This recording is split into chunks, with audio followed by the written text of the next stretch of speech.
الحمد لله علي الذات عظيم الصفات سميع السمات كبير الشان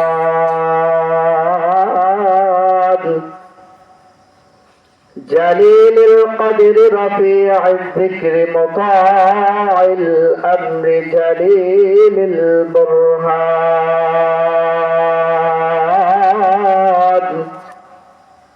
فقيم الإثم عزيز العلم وسيع الحلم كثير الغفران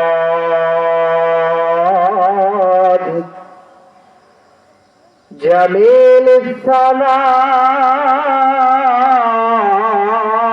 جزيل العطاء عليم الإحسان ونشهد أن لا إله إلا الله وحده لا شريك له لا وزير له ولا نظير له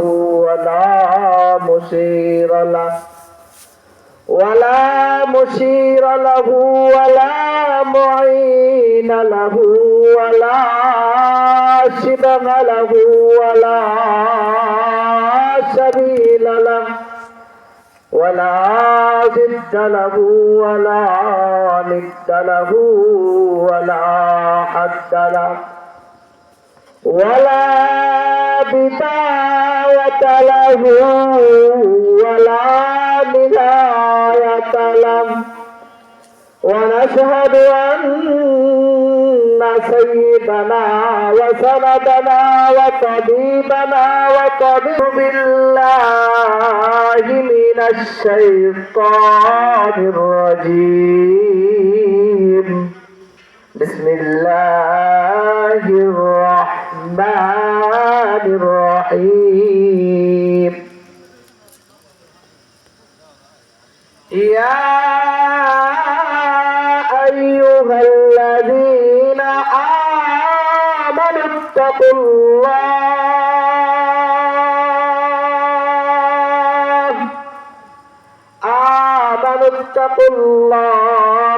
وكونوا مع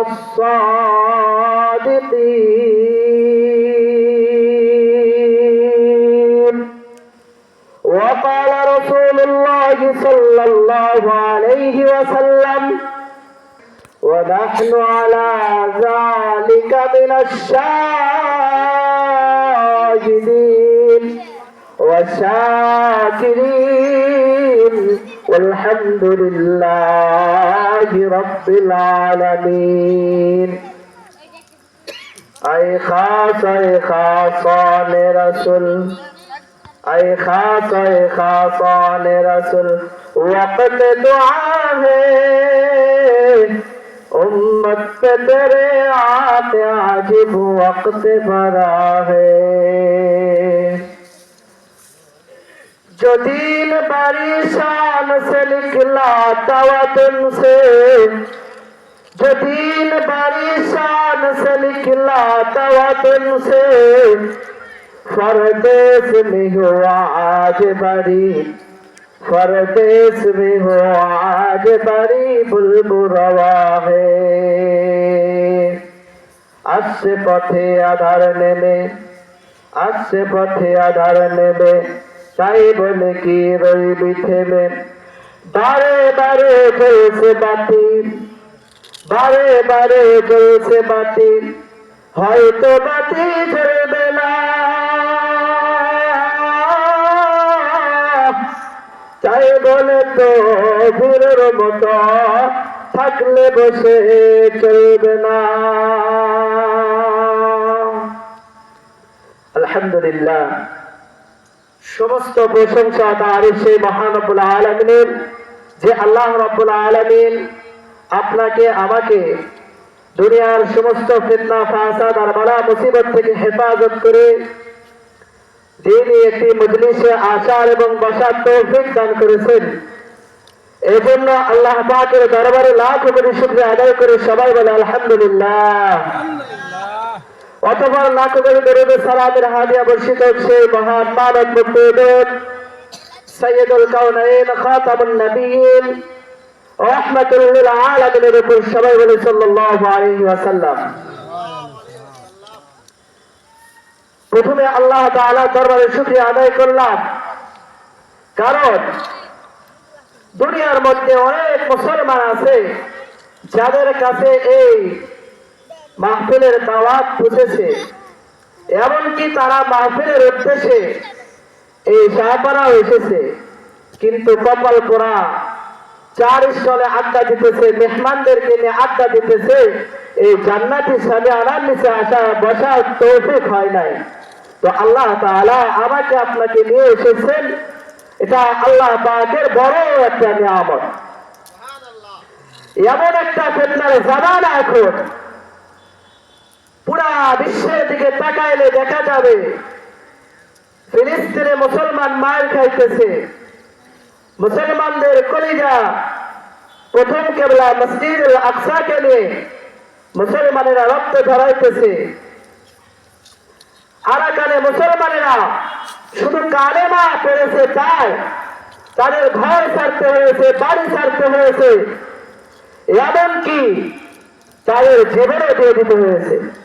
এই সময় আল্লাহ তাআলা আমাদেরকে যে সামনে আনার নিচে এনেছে, এটা আল্লাহ তাআলার একটা বড় নিয়ামত। তো বিশেষ করে আমি যারা এই মাহফিল করতেছেন, আপনারা যদি এরকম ইসলামে মাহফিল করে চার স্থলে আড্ডা দেন, ঘরে বসে থাকেন, তাহলে এরকম মাহফিল ভবিষ্যতে করার চিন্তা ভাবনাই করবেন না। কারণ আল্লাহ তাআলা বলেছেন, যেখানে আমার কোরআন তেলাওয়াত হয়, যেখানে আমার কোরআনের কথাবার্তা হয়, তোমরা সমস্ত কাজ কাম ছেড়ে হলেও আমার কোরআনের তেলাওয়াত তোমরা শুনতে থাকো। কারণ তেলাওয়াত করা যেমন সওয়াবের কাজ, তেলাওয়াত শোনাটাও তেমন সওয়াবের কাজ। তো এরকম যদি মাহফিলের আয়োজন কিয়ামত পর্যন্ত করতে থাকেন, আর আপনারা যদি চার স্থলে আড্ডা দেন, বাড়িতে মেহমানদেরকে নিয়ে বসে থাকেন, এরকম মাহফিলের দরকার নাই। তো আমি কথা লম্বা করব না, আমি একটা আয়াতে কারিমা তেলাওয়াত করেছি, যেখানে আল্লাহ রাব্বুল আলামিন মুমিনদেরকে ডাক দিয়ে বলতেছেন, ইয়া আইয়ুহাল্লাযীনা আমানুত্তাকুল্লাহ,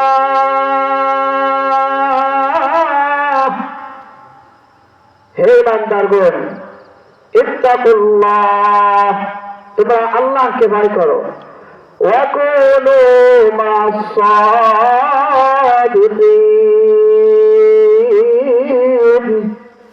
এবং তোমরা সত্যবাদীদের সঙ্গে হয়ে যাও। সত্যবাদী কারা? সত্যবাদী ছিলেন হযরত আবু বকর সিদ্দিক রাদিয়াল্লাহু তাআলা আনহু, সত্যবাদী ছিলেন ওমর ফারুক, হযরত আলী, ওসমান, আল্লাহর নবীর সাহাবীরা, তাবেঈনেরা, ইমাম আযম আবু হানিফা, ইমাম আহমদ বিন হাম্বল, ইমাম শাফিঈ রাহিমাহুল্লাহ, শেখ কাসিম নানুতুবি রাহমাতুল্লাহি আলাইহি, শেখ চরমায় শাহেদ মুফতি সৈয়দ ফজলুল করিম রাহমাতুল্লাহি আলাইহি সত্যবাদী ছিলেন।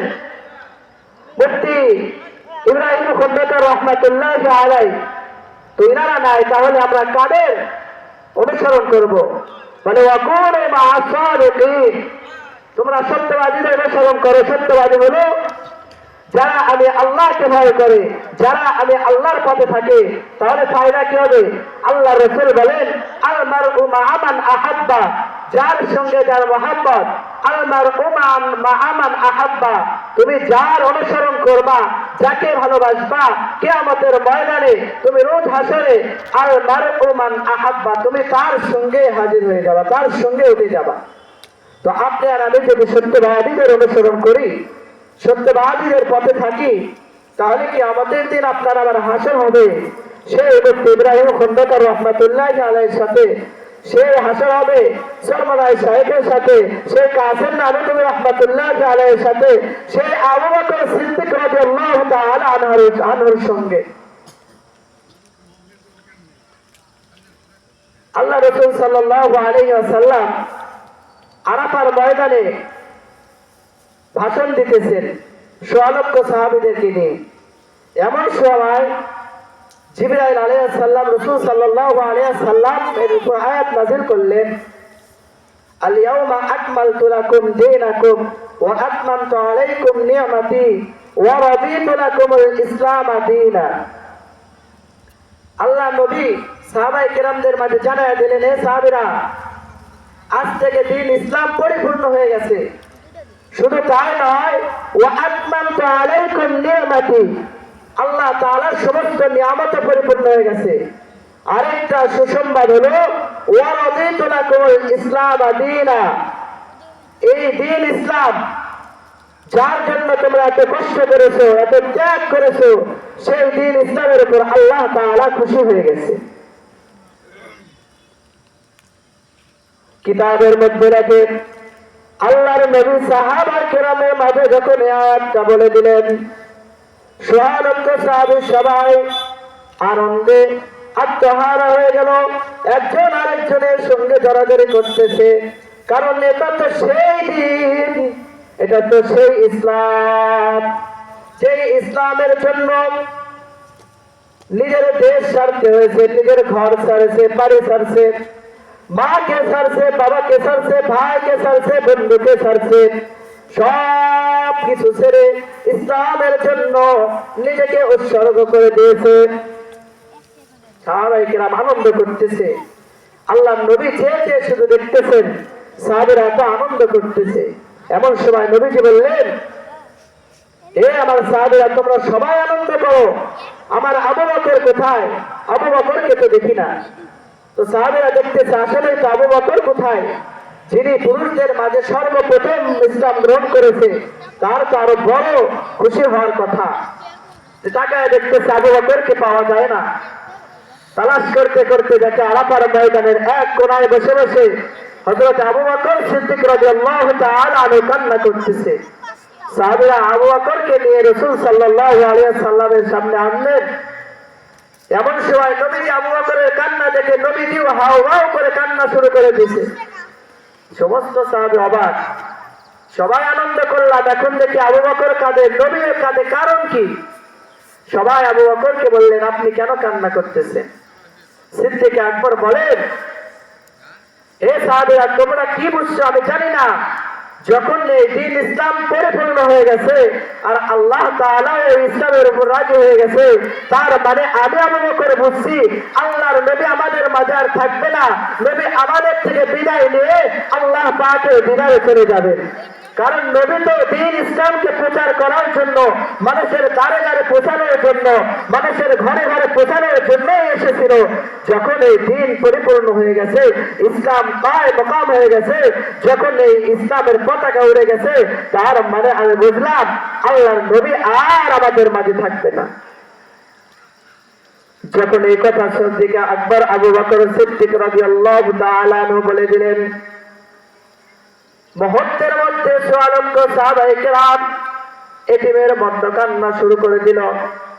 এক পর্যায়ে সাহাবীরা গড়াগড়ি করে কান্না করতেছে, কারণ যে নবীর চেহারা দেখলে ক্ষুধা নিবারণ হয়ে যায়, যে নবীর দিকে তাকাইলে যত ব্যথা বেদনা থাকে সব সাহাবীরা ভুলে যায়। মক্কা ছেড়ে মদিনায় আসছে, মক্কায় মা আছে, ভাই আছে, বন্ধু আছে, সবার কথা যখন মদিনায় এসে স্মরণ হয়, সাহাবায়ে কেরাম দৌড়া মসজিদে নববীতে গিয়া যখন আল্লাহর হাবিবের চেহারার দিকে তাকায়, সব ব্যথা ভুলে যায়, সব কষ্ট ভুলে যায়। সাহাবীরা বলে, আরে যে নবীর জন্য এত কষ্ট করলাম, যে নবীর জন্য নিজের হাতে নিজের ভাইয়ের বিরুদ্ধে, নিজের বাপের বিরুদ্ধে তরবারি ধরলাম, আর সে বিদায় নিয়ে চলে যাই, তাহলে আমরা তো এতিম হয়ে যাব, আমরা তো পথভ্রষ্ট হয়ে যাব। সাহাবীরা কান্না করতেছে, নবীজি চেয়ে চেয়ে দেখেন সাহাবীরা কেমন ভালোবাসে নবীজিকে। হযরত আবু বকর সিদ্দিক রাদিয়াল্লাহু তাআলা কে জানেন, মাকে ছাড়ছে, বাবাকে ছাড়ছে, মক্কার একটা সম্ভ্রান্ত পরিবারের সন্তান। কিতাবের মধ্যে লিখতেছে এত বড় একটা কাপড়ের দোকান ছিল সিদ্দিক আকবর আবু বকর সিদ্দিক রাদিয়াল্লাহু তাআলা আনহু। মক্কার মানুষেরা যেদিক দিয়ে যাবে, ডান দিক দিয়ে গেলে আবু বকরের দোকান থেকে ক্রয় করতে হবে, বাম দিক থেকে যদি যায় আবু বকরের দোকান থেকে ক্রয় করতে হবে। আল্লাহ রাস্তায় খরচ করতে করতে নবীজির কদম মোবারকে সম্পদ দান করতে করতে সিদ্দিক আকবর ফকিরের মতো হয়ে গেছে। আকবর সিদ্দিক আকবর রাদিয়াল্লাহু তাআলা আকবর যায় সালার চট নিজের গায়ে লাগায়া হাঁটতেছে। জিবরাইল আমিন এসে নবীজিকে বলে, ও পয়গম্বর, আল্লাহ তাআলা আরশে আযীমের মালিক আল্লাহ আপনার সাহাবী আপনার বন্ধু আবু বকরকে সালাম দিয়েছে আর জিজ্ঞাসা করতে বলেছে, আবু বকর আপনি কেমন আছেন? আল্লাহর নবী গিয়া আবু বকরকে বলে, আবু বকর আরশে আযীমের মালিক আল্লাহ তোমাকে সালাম দিয়েছে, আর তোমার হাল তোমার অবস্থা কেমন? কারণ তুমি গরিবানা হালে আছো, ক্ষুধার কারণে সহ্য করতেছো, এরপর এমনকি তুমি গায়ের চটের জামা পরে আছো, এখন তোমার কি অবস্থা? আল্লাহর নবীকে কান্না করতে করতে আবু বকর সিদ্দিক রাদিয়াল্লাহু তাআলা জবাব দেয়, ও পয়গম্বর, আমাকে যদি আল্লাহ তাআলা দুনিয়ার বাদশা বানায় দেয়, আর আমি যদি আমার এই সমস্ত টাকা পয়সা আমি আপনার বরকতি কদমে খরচ করতে করতে ইসলামের জন্য খরচ করতে করতে যদি ফকির হয়ে যায়, আমি আবু বকরের মনে কোনো কষ্ট নাই। তাহলে দেখেন কেমন মহব্বত করতো, কত কষ্ট করে তারা ইসলাম পৌঁছাইছে। আল্লাহর নবী 6 মাস আগে বলছে, আবু বকর আপনারা তো জানেন আল্লাহর নবীর উপর যখন কোরআন নাযিল হয়েছে, নবীজি মক্কায় থাকতে পারে নাই। নবীজির উপরে যখন নাযিল হলো কোরআন, নবীজি মক্কার বুকে যখন দিতে লাগলেন কোরআনের স্লোগান, আবু জানাল আবু লাহাব বাসাইবা ওয়ালিদ ইবনে মুগীরা আবু সুফিয়ান, যারা আপনার আমার নবীজির দেহ থেকে কেটে নিতে চাইল নবীজির গর্দান, যাদের কথায় নবীজির হৃদয়টা ভেঙে খানখান, আসমানের মালিক আসমান থেকে জারি করল আসমানি ফরমান, অতি শীঘ্রই আপনি মক্কা ছেড়ে মদিনায় চলে যান। তো নবীজি মক্কায় যাবেন। আবু বকরকে বললেন, আবু বকর আমি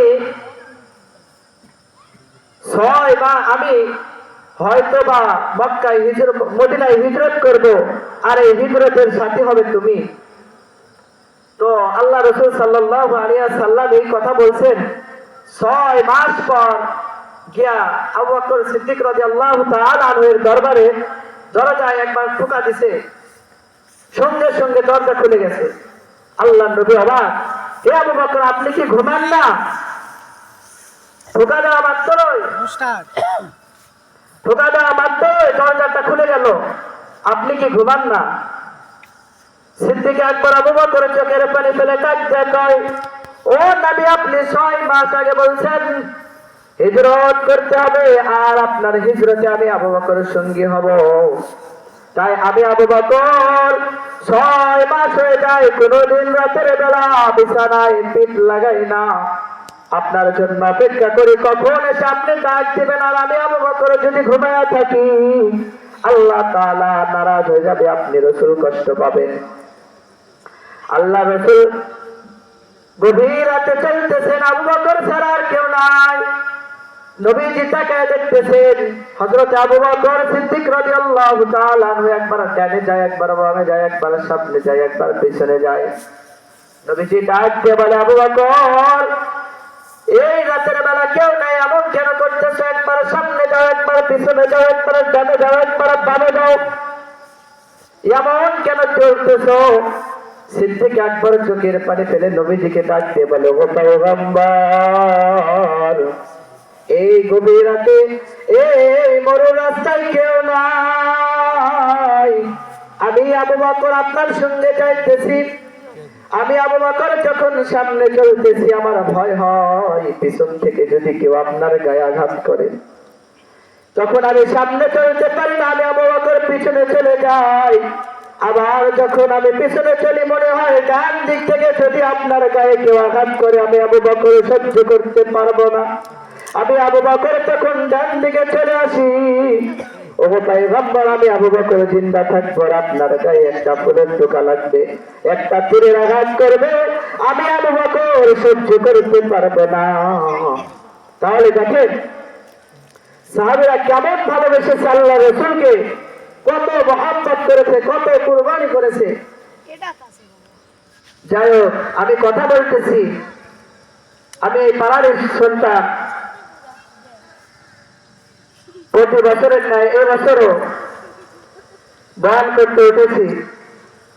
প্রত্যেকটা মহিলারা এই পাড়ার আমার মা বা বোনের মতো, তাই সবাই বলে আমাকে একটু মায়ের ওয়াজ করছে। প্রথমত মায়েরা আমাকে অনুরোধ করছে মায়ের কি বয়ান করবো, আমি নিজেই তো মা বাবার খেদমত করতে পারি না। তো আল্লাহ নবী সাল্লাল্লাহু আলাইহি ওয়াসাল্লাম, আমি প্রথমে বলতেছি মায়ের কত দাম। আল্লাহ নবী সাল্লাল্লাহু আলাইহি ওয়াসাল্লামকে আন আবি হুরায়রা রাদিয়াল্লাহু তাআলা আনহু থেকে বর্ণিত, তিনি বলেন, ইয়া রাসূলুল্লাহ, ইয়া হাবিবাল্লাহ, দুনিয়ার মধ্যে সব থেকে আমার উত্তম আচরণ, আমার ভালোবাসা পাওয়ার হকদার কে? তো আল্লাহ রাসূল বললেন, তোমার আম্মা। আবার জিজ্ঞাসা করলেন, ইয়া রাসূলুল্লাহ, তারপর কে? আল্লাহ রাসূল আবার বললেন, তোমার মা। দ্বিতীয়বার আবার জিজ্ঞাসা করলেন, ইয়া রাসূলুল্লাহ, তারপর কে? আল্লাহ রাসূল আবারও বললেন, তোমার মা। এরপর চতুর্থবার বললেন, ইয়া রাসূলুল্লাহ, এরপর কে? আল্লাহ রাসূল বলেন, আবুকা, তোমার পিতা। তাহলে এর দ্বারা বোঝা গেল দুনিয়ার মধ্যে সব থেকে শ্রেষ্ঠ আচরণ আর ভালোবাসা পাওয়ার হকদার হলেন মা। আরেকটা হাদিস আছে, আল্লাহ রাসূল সাল্লাল্লাহু আলাইহি ওয়াসাল্লাম বলতেছেন, তুমি যদি তোমার মা বাবাকে বৃদ্ধ অবস্থায় পাও আর তুমি যদি জান্নাতটাকে অর্জন করে না নিতে পারো, তাহলে তোমার মতো কপাল পোড়া আর কেউ নাই। কথায় আছে না, মায়ের পায়ের নিচে জান্নাত। আর তাহলে মায়ের ফজিলত শুনলাম, এখন মা বাবাদেরও কিছু করণীয় আছে। সন্তান তাস খেলে, জুয়া খেলে, সন্তান আজে বাজে নেশা করে, সন্তান অশ্লীল গান সিনেমা দেখতেছে, মা বাবার সতর্ক নাই, তাহলে এখানেও তো মা বাবার দোষ হবে, সন্তানের দোষ হবে না। আমার একটাই কথা, প্রতি বছরের ন্যায় এবছরে বলি, বারবার বলবো, যতদিন জীবিত থাকবে বলতে থাকবে ইনশাআল্লাহ। হেমা, প্রত্যেকটা ঘর থেকে একজন হাফেজে কোরআনের দরকার। ইসলাম আপনার থেকে টাকা চায় না, পয়সা চায় না। ইসলাম চায় আপনার ঘর থেকে একটা কোরআনওয়ালা সন্তান হোক। কারণ আপনার জানাজা যদি মসজিদের ইমাম সাহেব করে, ইমাম সাহেব আপনার জানাজা করবে, ইমাম সাহেবের মনে যত ব্যথা লাগবে না, আপনার সন্তান যদি আপনার সামনে দাঁড়ায়, লাশের সামনে দাঁড়ায় জানাজা করে, আপনার কবরে যদি আপনার সন্তান দাঁড়ায়, আপনার কবরে যদি এক ফোঁটা চোখের পানি ফেলায়, আল্লাহর কসম করে বলি, আল্লাহ তাআলা আপনার কবরে আযাব মাফ করে দিবে। তাই ওই মায়ের কপাল কতই না ধন্য, কতই না ভালো। দেখেন, যে মায়ের সন্তান মসজিদের মুয়াজ্জিন হয়, আযান দিয়ে মানুষদেরকে নামাজের জন্য ডাকে, আবার যে মায়ের সন্তান ইমামতি করে, তার পিছনে দাঁড়ায়া হাজারো মুসল্লি নামাজ আদায় করে।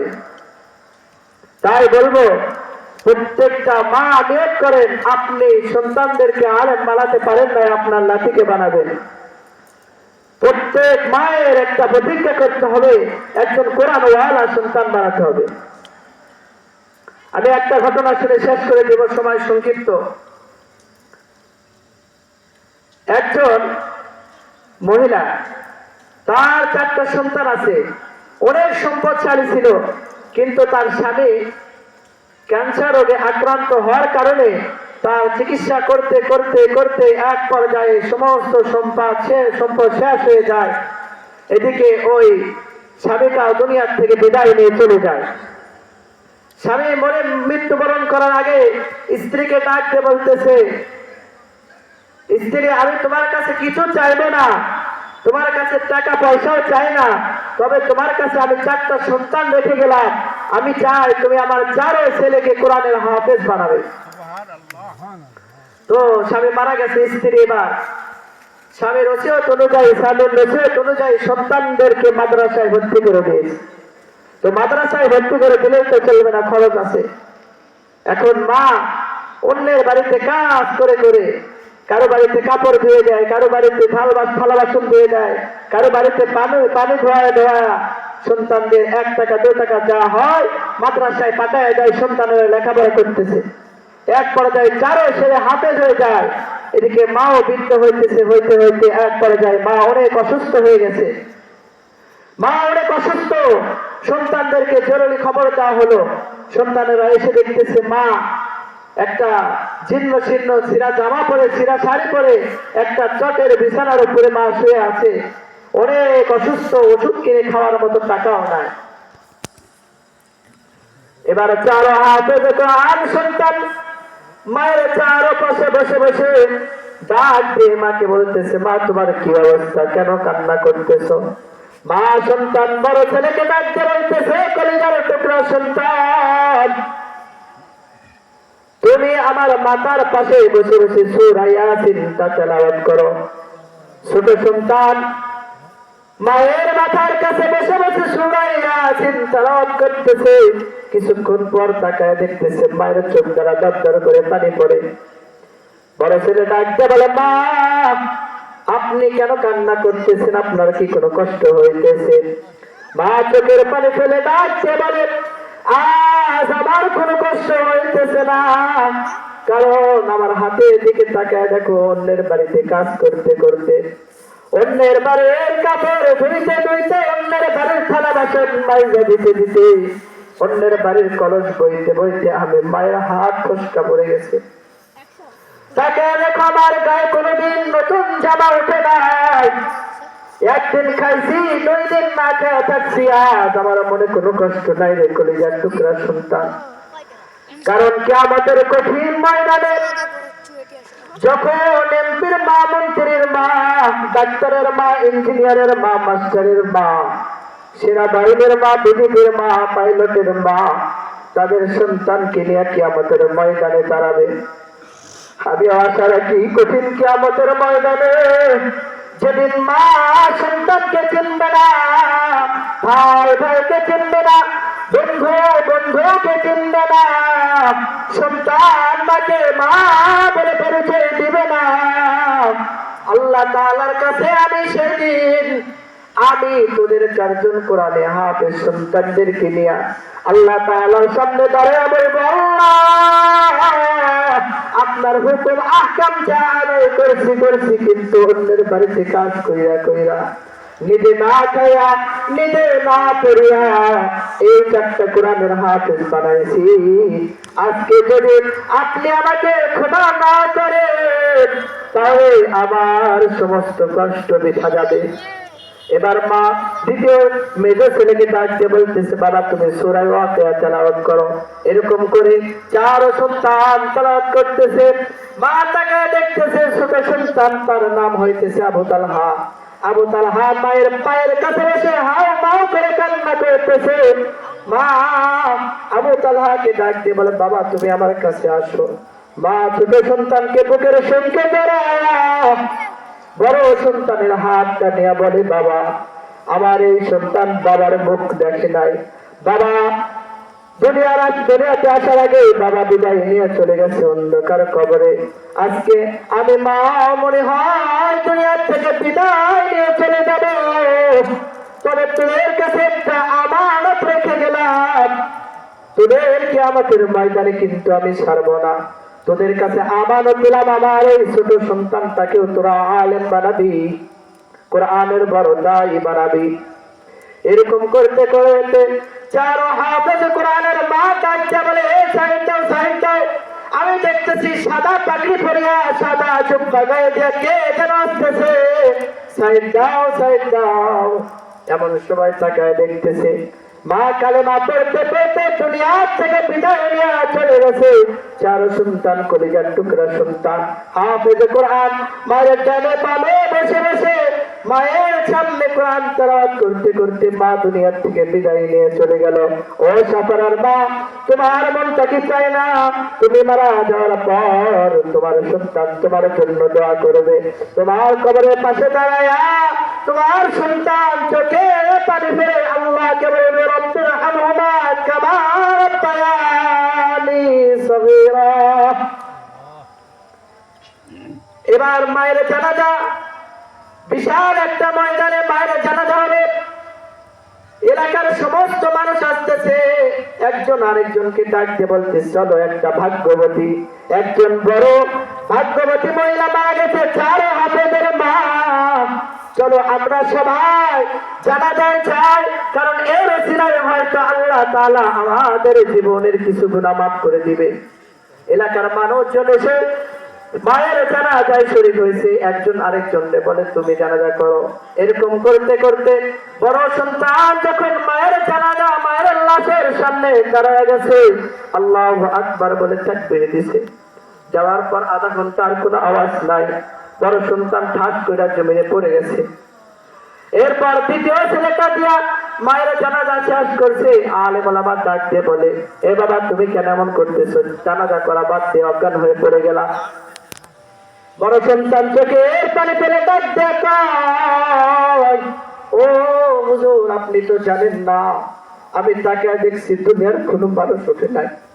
ওই সময় আমার মা ঘুম থেকে উঠে রাত 2টা-3টার সময় উঠে চার স্টলের নিজের মাজায় কলস লাগায় পানি নিয়ে যায় মানুষের চার স্টলে দিয়ে 1 টাকা 2 টাকা পাইছে। আমি তাকায় দেখছি শীতের দিন আমার মায়ের গায়ে কোনো কাপড় নাই, শিরা শাড়ি পরে পরে আমার মা অন্যের বাড়িতে গিয়া কাপড় ধুয়ে দিয়েছে, থালা বাসন ধুয়ে দিয়েছে। এমন সময় আমি তাকায় দেখছি এত কষ্ট করে আমার মা আমাকে, আমাদের 4 ভাইকে হাফেজে কোরআন বানাইছে। হযরত আমার মনে বড় আশা ছিল একদিন টাকা পয়সা উপার্জন করব, মাকে গিয়া বলবো, মা এই যে টাকা দেখো তোমার জন্য নতুন শাড়ি কিনে আনছি, আর তোমার ছিঁড়া শাড়ি ফেলতে হবে না। ও মায়ের দেখো তোমার জন্য আপেল কিনে আনছি, তুমি খাও, ভালো খাবার কোনোদিন খায় নাই, আর গভীর রাতে উঠে উঠে অন্যের চারিশ ফেলে তোমার পানি দিতে হবে না।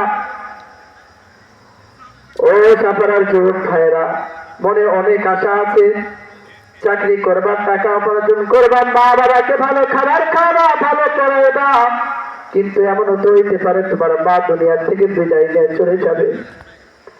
এমনও তো হইতে পারে তোমার টাকা পয়সা খাওয়ার মানুষ নাই, অন্যের বাড়ি থেকে তোমার স্ত্রী শাশুড়িদের টাকা খায়, পয়সা খায়, কিন্তু তোমার মা দুনিয়াতে নাই। এই পাড়াতে অনেক মানুষ আছে যারা মা বাবা জীবিত থাকা অবস্থায় টাকা পয়সা ছিল না, কিন্তু আল্লাহ তাআলা এখন অনেক টাকা দান করছে। তাদেরকে জিজ্ঞাসা করে দেখো, যখন নিজের সময় আসে নিজের টাকা দিয়ে সবাইকে কাপড় কিনে দেয়, ছেলেদেরকে, মেয়েদেরকে, স্ত্রী শাশুড়ি সবাইকে কাপড় কিনে দেয়, কিন্তু ওই মানুষটাকে জিজ্ঞাসা করে দেখো তোমার মনটা কেন খারাপ বলবে? এক সময় আমি তাকে দেখছি আমার মা শিরা শাড়ি পরে, শিরা কাপড় পরে আমার মা ঈদের দিন থাকছে। ওই দিন আমি আশা করছিলাম মাকে কবে একটা ভালো কাপড় কিনে দিব, কিন্তু আজকে ভালো কাপড় আমি উপার্জন করে কিনছি, কিন্তু আমার মাকে দিতে পারলাম না। আজকে ভালো খাবারের আয়োজন করছি, কিন্তু আমি আমার মাকে খাওয়াইতে পারলাম না। তাই এখন থেকে মায়ের সঙ্গে ভালো ব্যবহার করো, মা বাবার সঙ্গে সদাচরণ করো। হাফেজে কোরআনের মায়ের জানাজা শেষ করে চার সন্তান মায়ের লাশটাকে নিয়ে কবরস্থানে যায়। এলাকার সম্মানিত ব্যক্তিরা সবাই তাকে দেখে আর চোখের পানি ফেলে কান্না করে, আয় হায় এ মহিলা কত ভাগ্যবতী মহিলা, পর পুরুষে খাটিয়া ধরে নাই, চারটা হাফেজে কোরআন আলেম সন্তান মাকে নিয়ে কবরে যায় না, মনে হয় জান্নাতে যায়। সুবহানাল্লাহ। এমন সময় কবরে নিয়ে যায় চারো হাফেজে কোরআন মাকে কবরে নামাইতেছে, আর আজব এক দৃশ্য সবাই দেখতেছে। হাফেজে কোরআনের চোখ দ্বারা পানি পড়তে পড়তে মায়ের কবর ভিজে যাইতেছে। চারো হাফেজে কোরআন মায়ের কবরে চারপাশে তারা চোখের পানি ফেলতে ফেলতে মায়ের কাপড় ভিজে যায়। চারো সন্তান মায়ের কবরে মাটি দেয় আর বলে, মিনা খলাকনাকুম وفيها نعيدكم منها خلقناكم وفيها نعيدكم। এক পর্যায়ে মাটি দিয়ে সবাই বাড়ি চলে যায়। চারো সন্তান কবরের চারপাশে দাঁড়ায়া কোরআন তেলাওয়াত করে আর ডাকতে ঘুরে, কবরের মাটি আমার মা দুনিয়াতে শান্তি করে নাই, আমার মা দুনিয়াতে সারা জীবন অন্যের বাড়িতে কাজ করে করে, অন্যের বাড়িতে যে কাজ করে চাকরানির কাজ করে করে জীবন যাপন করেছে। এরকম সাবধান আমরা চার হাফেজে কোরআন মায়ের কবরের পাশে দাঁড়িয়ে আছি। আমার মা মূর্খ মানুষ, কোনো কিছু জানে না, খবরদার আমার মাকে তুই চাপ দিস না। আল্লাহ তাআলার দরবারে হাত তুলে ডাকতে, আল্লাহ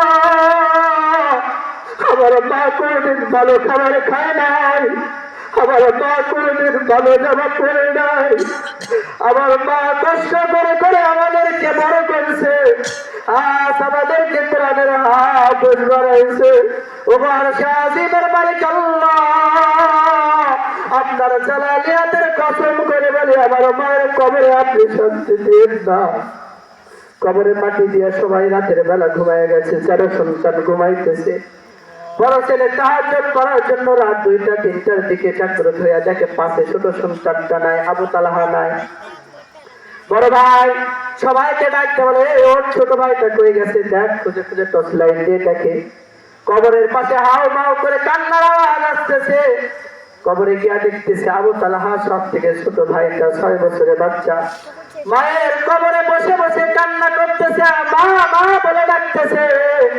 বড় ভাই কে চমক দেয়, আরে পাগলা এত রাত্রে কেউ কি মায়ের কবরের পাশে দাঁড়ায়? ছোট ভাই ডাকতে বলে, ভাই আপনারা তো বাবাকে দেখছেন, আপনারা তো মাদ্রাসায় থাকছেন, আমি দেখছি গভীর রাতে উঠে উঠে, শীতের রাত্রে আবার মা উঠে অন্যের বাড়িতে পানি নিয়ে নিয়ে যা পোষাইয়া দিছে। গভীর রাতে উঠে দেখছি আমার মা অন্যের বাড়িতে গিয়া থালা বাসন ধুয়ে দিছে। ঠান্ডার মধ্যে আমার মা কাঁপতে কাঁপতে অন্যের কাপড় ধুয়া দিছে। 1 টাকা 2 টাকা যা পাইছে আপনাদের জন্য পাঠাইয়া দিছে মাদ্রাসায়। ও ভাই আমি নিয়ত করেছিলাম, আমি মনে আশা করেছিলাম, আল্লাহ তাআলার কসম খেয়েছিলাম, কোন একদিন আসবে সেদিন আমি টাকা পয়সা উপার্জন করব, আমি আমার মাকে বলবো, মা তোমার আর কোনদিন অন্যের বাড়িতে কাজ করতে হবে না, অন্যের গোলামি করতে হবে না, অন্যের কষ্ট করতে হবে না, অন্যের গালি খাইতে হবে না। কোন একদিন নতুন শাড়ি নিয়ে আসে আমার মাকে বলবো, মা আর কোনদিন আপনার সিরা জামা সিরা শাড়ি পরতে হবে না। কিন্তু আজ আমার মা তো দুনিয়া থেকে চলে গেল বিদায় নিয়ে। ও সাপারার মা, এই জন্য আপনাদের হাতে পায়ে ধরে বলুন, আমি তো একজন মায়ের সন্তান, আমার মা কত ভাগ্যবতী, একজন হাফেজে কোরআন সন্তান বানায়া দিছে। কিয়ামতের ময়দানে গুনার কারণে যদি আমি আল্লাহ তাআলার সামনে দাঁড়ায় যাই, আমাকে যদি ফেরেশতারা নিয়ে জাহান্নামে টানতে টানতে নিয়ে যায়, কিন্তু আল্লাহ তাআলার উপরে ভরসা রাখি আমার মা বাবাকে কখনো বেইজ্জতি করবে না। আমার মা বাবাকে আল্লাহ তাআলা কখনো জাহান্নামে দিবেন না, কারণ ওনারা তো কোরআনের হাতে সন্তান বানাইছে। তাই হাতে পায়ে ধরে বলি, আপনাদের প্রত্যেকের যে সন্তান ছেলে আছে, ছেলেকে মাদ্রাসায় দেন, মেয়েকে মাদ্রাসায় দেন, কোরআনের শিক্ষা দেন। যদি কোরআনের শিক্ষা না দেন, আল্লাহর কসম করে বলি, ওই সন্তান আপনার মুখে লাঠি দিয়ে জাহান্নামে চলে যাবে। এই জন্য প্রত্যেকের সন্তানকে মাদ্রাসায় লেখাপড়া দিতে হবে, অন্তত কোরআন ওয়ালা সন্তান বানায় যেতে হবে, যাতে আপনার কবরের পাশে দাঁড়ায়া আপনার জন্য দোয়া করতে পারে। আমিও এই পাড়ার সন্তান, আপনারা আমার জন্য দোয়া করবেন, আল্লাহ তাআলা যেন আমাকে একজন বড় আলেম হিসাবে, বড় একজন ইসলামের খাদেম হিসাবে কবুল করে। আমি ছোটবেলায় যে কথাগুলো বললাম, সর্বপ্রথম আল্লাহ রাব্বুল আলামিন আমাকে এই কথাগুলোর উপর আমল করার তৌফিক দিন এবং আপনাদের সবাইকে এই কথার উপর আমল করার তৌফিক দান করুন। সবাই আমাকে বলে একটু দোয়া করতে, তো আমি একটু মুক্তাসার দোয়া করে দিই সবার জন্য। যেহেতু আমি পাড়ার সন্তান, কবরে আমাদের আত্মীয় স্বজনেরাই ঘুমিয়ে গেছে। সবাই দরুদ শরীফ আল্লাহুম্মা সাল্লি আলা মুহাম্মাদ ওয়া আলা আলি মুহাম্মাদ। আলহামদুলিল্লাহি রাব্বিল আলামিন, আসসালাতু ওয়াসসালামু আলা সাইয়্যিদিল আমবিয়া'i ওয়াল মুরসালিন। ربنا آتنا في الدنيا حسنة وفي الآخرة حسنة وقنا عذاب النار. ربنا ظلمنا أنفسنا وإن لم تغفر لنا وترحمنا لنكونن من الخاسرين. يا أرحم الراحمين يا راحم المساكين. يا الله আমরা কতিপয় গুনাহগার বান্দা, মাওলা গুনার বোঝা মাথায় নিয়ে আপনার শাহী দরবারে দুখানা হাত তুলেছি রে আল্লাহ। ইয়া আল্লাহ, জানি না আমার সঙ্গে পতালে কত মা হাত তুলেছে। ইয়া আল্লাহ, আমার মা হয়তো হাত তুলেছে রে মাওলা। ইয়া আল্লাহ, কত মারা সন্তান হাত তুলেছে রে মাওলা।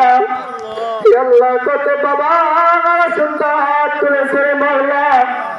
জানি না কার বাবার কথা আজকের এই অনুষ্ঠানের দিনে মনে পড়ে যাইতেছে মাওলা। এ মা একটু চোখ বন্ধ করে স্মরণ করে দেখেন, গত বছর ওই মাহফিল হয়েছে, আপনার বাবা এসেছিল, মা এসেছিল, কিন্তু আজকে বাড়িতে সবাই আছে কিন্তু আপনার মা নাই। বাড়িতে আজকে সবাই আছে কিন্তু আপনার বাবা নাই। এত ভালো খাবার রান্না করতেছেন কিন্তু মাকে খাওয়াইতে পারতেছেন না। এত ভালো খাবার রান্না করতেছেন কিন্তু বাবাকে খাওয়াইতে পারতেছেন না। ইয়া আল্লাহ, ওই বাবার কবরে আযাব, মায়ের কবরে আযাবকে আপনি মাফ করিয়া দেন। ইয়া আল্লাহ, আমাদের পার্শ্বদ শাহপাড়া শাহী মসজিদের পাশে আপনার কুতুবেরা ঘুমায় গেছে মাওলা। ইয়া আল্লাহ, আমার বংশের লোকেরাও ঘুমায় গেছে। ইয়া আল্লাহ, কত ভাই মুরব্বী পার্শ্বদ গ্রামের বাসের ধারে পুকুরে পারে ঘুমায় গেছে মাওলা। ইয়া আল্লাহ, প্রত্যেকের কবরে মাহফিলের সওয়াবটুকু আপনি পৌঁছে দেন রে আল্লাহ। ইয়া আল্লাহ, আমাকে আপনি কোরআনের খাদেম, কোরআনের কারি হিসেবে কবুল করেন। ইয়া আল্লাহ, বিশেষ করে আপনার কাছে মাহফিলের ওসিলায় একটা দোয়া করি মাওলা। ইয়া আল্লাহ, আমার মা বাবার দীর্ঘ নেখাত দান করেন, দাদা দাদু নানা নানির দীর্ঘ নেখাত দান করেন।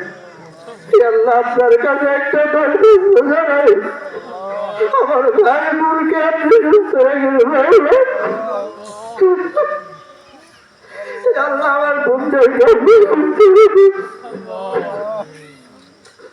বাবুকে আপনার কোথায় দিতে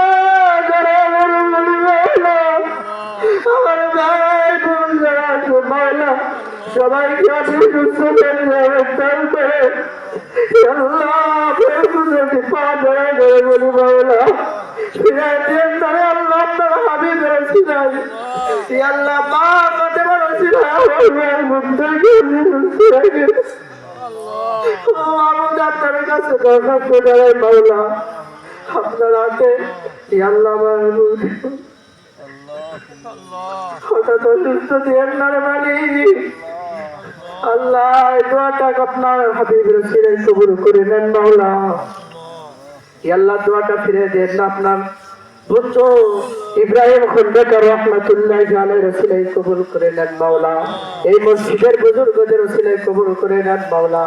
আল্লাহ এই মাহফিলকে কবুল করে নেন, যারা আসবে যারা মাওলা এই মাহফিলে বসবে তাদের সবাইকে কবুল করে নেন। আল্লাহ আবার আপনার কাছে আপনার কুদরতি পা ধরে বলতেছি রাতের বেলা মাওলা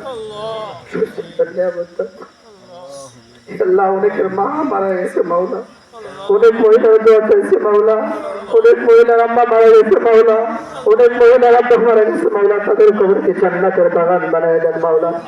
আল্লাহ যা চাইলাম দিয়া দেন, যা চাইতে পারলাম না তাও দিয়া দেন মাওলা।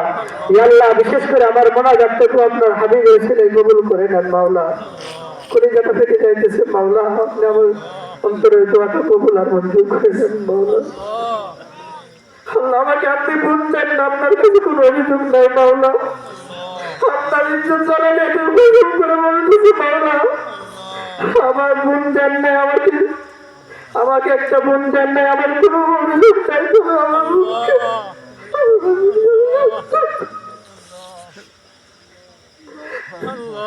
وصلى الله تعالى على خير خلقه ونور عرش محمد وعلى آله وأصحابه أجمعين آمين آمين برحمتك يا أرحم الراحمين.